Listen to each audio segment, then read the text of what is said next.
Well, good morning. My talk title today is Holy Pause, as we are in the theme of Forever Holy. And so this morning, I'm going to invite you to come with me as we take a sacred journey to the Holy Pause. So I know that some of you take notes and are writing, but I'm going to ask you today to let your hands be free and to be present in this moment. I want us to follow the example of nature on this solstice weekend, to let us pause. The year is wrapping up. Let us pause. Because in truth, this can be a very hectic time for us. You know, that's the American way. Do, go, do. But Spirit has a different thing. And it's hectic. Because we have Hanukkah, Christmas, Kwanzaa, New Year's, John's birthday, Super Bowl Sunday, Valentine's, Mardi Gras, Lent, Easter, Mother's Day, Memorial Day, Father's Day, 4th of July, Labor Day, Halloween, Thanksgiving. And here we are again. But the way the Spirit is not doing, it's about the pause. It's almost un-American to not be doing something. But we are of a greater citizenship. So let us join that today and take in this holy pause on this sacred weekend. The purpose of my talk today is simple: to invite us all to be present, to follow the examples of the tree, as Gabe said in our meditation today. Just let it go. We have a tree in our front yard, just naked, just bearing it all. And that sometimes, even on the prayer call today, I said I was tired, which was like a huge admission for me. So I've got it together 24/7. Okay, that's not true. And I need to just let that go. John had this on his Facebook page, and so this is what I'm inviting us to do, the holiday bucket list. Number 1, it says buy presents, but the buy is crossed out. It says be present. Number 2, wrap gifts, but the gifts is crossed out, and it's wrap someone in a hug.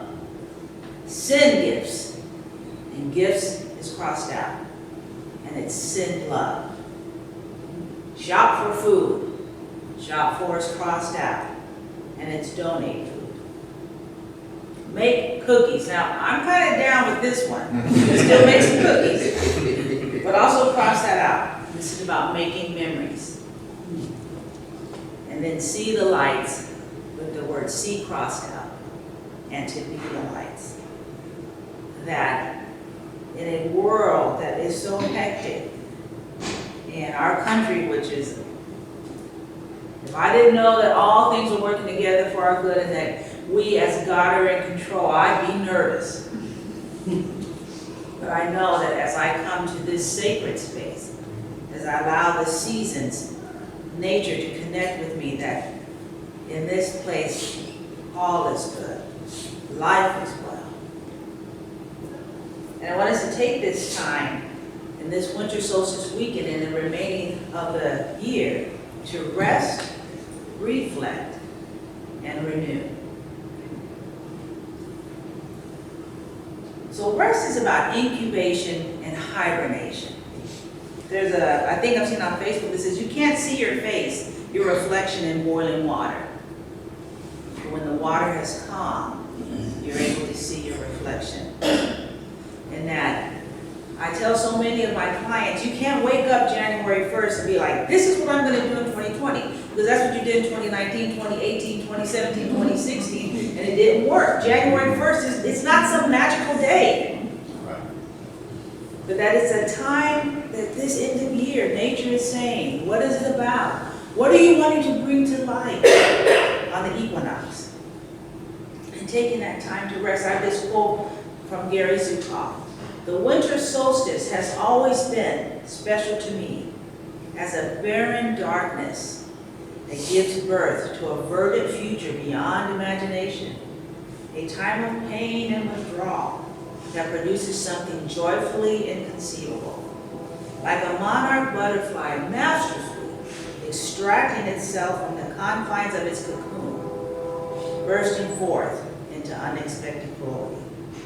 And to let 2020, let tomorrow, let this evening be created from that holy pause.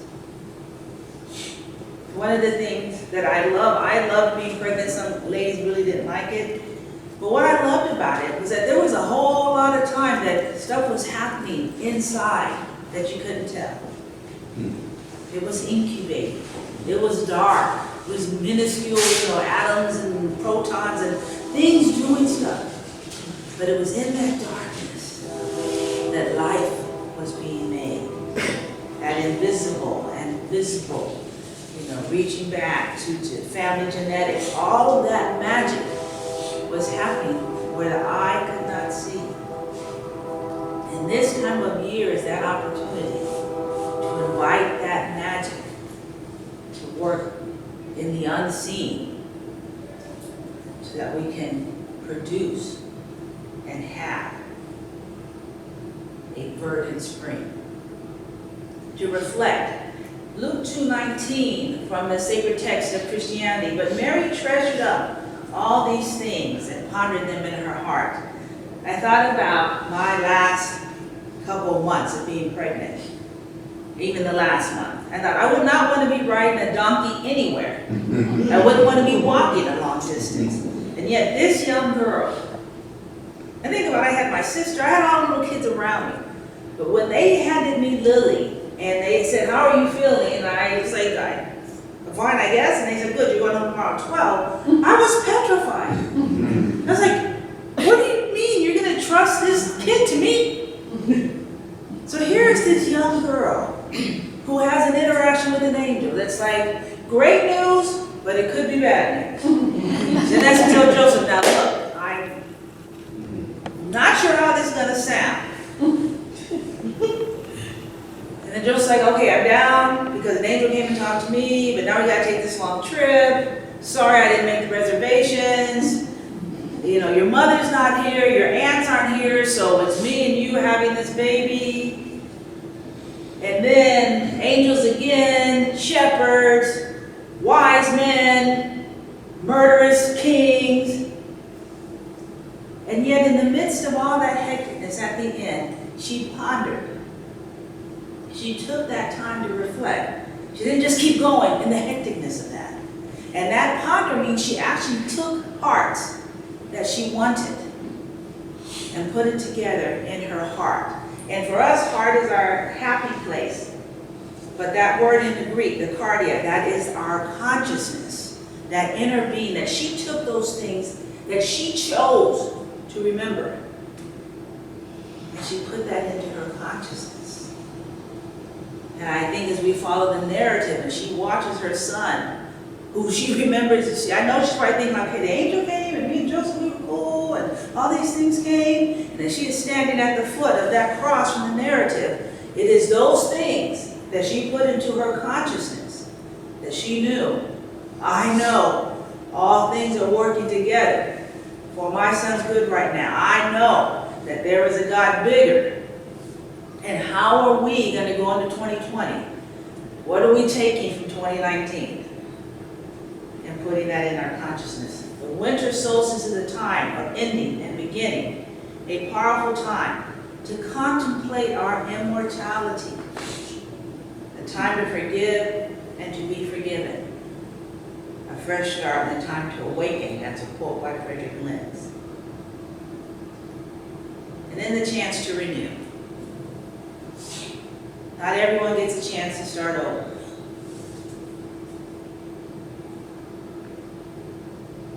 When I think about how my December has gone, it could be a whole different story.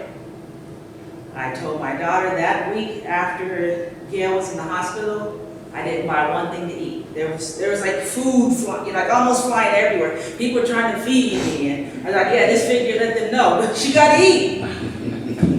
Gabe and Mark, like, you're going to stay at our house. Our friend Carolyn, like, you're going to stay at our house.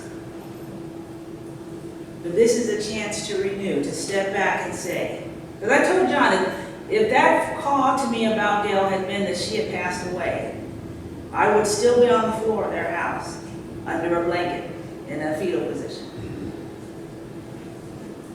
But that call was, you do not know, she fell, they picked her up and took her into the house. Like, they moved you, not knowing what was going on with you. But I know her guide showed me. We were flipping her. I told her she should have just flipped and landed on that cushion she got in the back. It might have been a whole different way. But the time to renew, to look forward. I take in the love of this church. If I have anything to put into my consciousness from 2019, other than my crazy drive here and learning how to live in the humidity, hot flashes and humidity, not a good combo, but I survived. This is what it is, you know. But when my phone was ringing, people at the hospital, people checking on me, you know, I'm calling to say, oh, Gail, it's fine, I'm ready to hang up. They're like, no, how are you? I will take that into my heart, that I'm among people who don't just talk about being a radiant light of God, who don't talk about I am one with love, but who have demonstrated to me over and over and over and over and over again.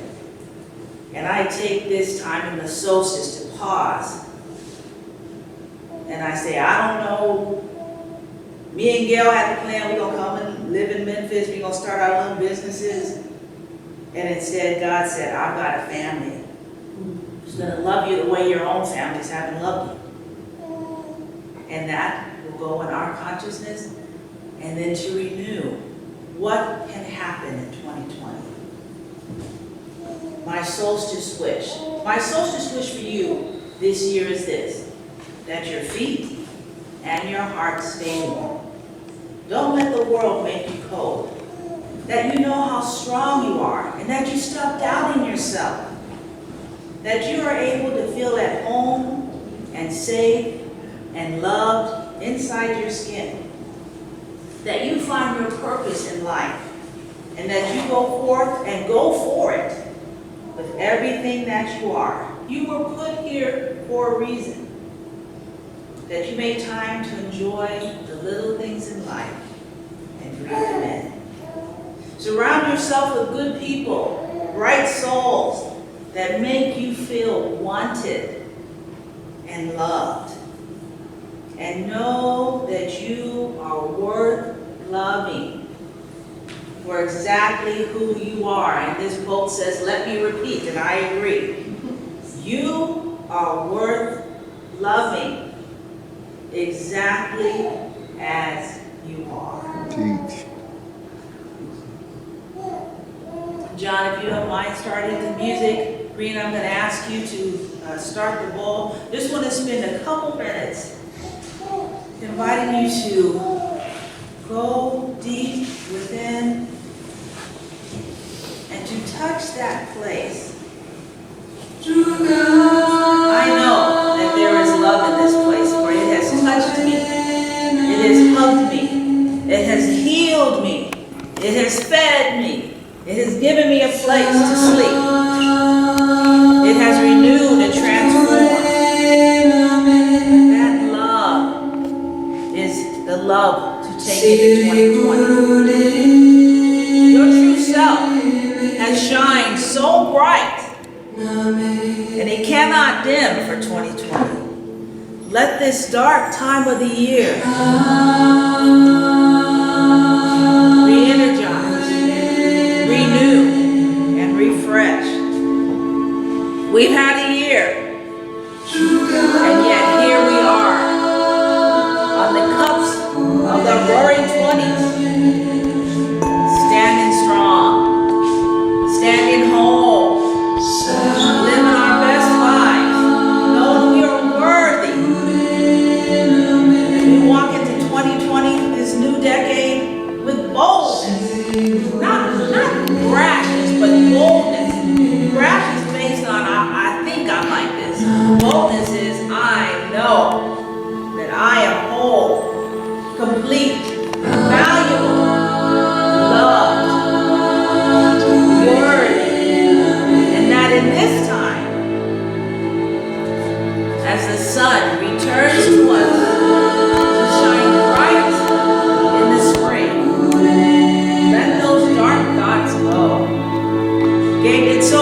go today. Let it go out on the ocean. Pacific, Atlantic, Indian.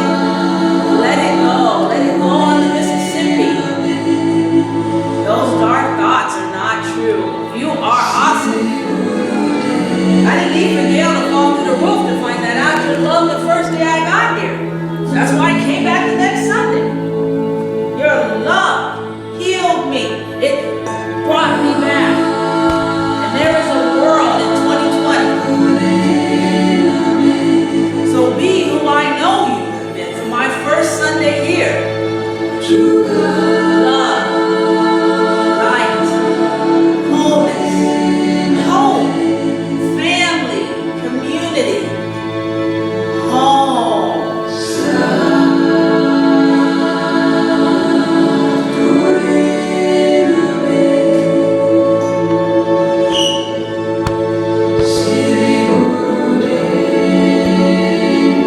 And so it is.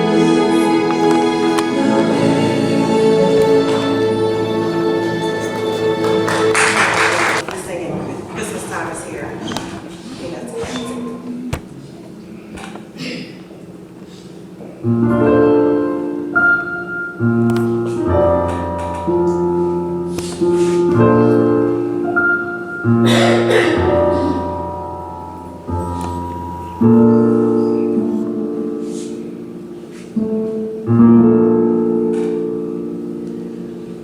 Christmas time is here, happiness and cheer, fun for all the children call their favorite time of year.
knowing that there is only one power and one presence in the universe, and that is God. And as each of us takes in all that we have learned today, take it in, make it our own, and we simply live in those very truths. We give thanks for all who have participated today. We give thanks for the message, the music, the centering moment, the affirmative reading, and just all of the beautiful and wonderful energy that each and every person has brought into this space and into this place today. Moving forward, yes, I am going to take that holy pause. Taking the time to rest, to relax, to renew. Taking the time to ponder, what are those things that I am going to take with me in consciousness into 2020? Thinking of all of the love, the light, the joy, the lessons learned that will help me to move forward, bringing with me all of that, knowing that my 2020, all is certainly well, that all is already working out for my very good. So I release, I let go, and I let God, and so it is. So it is.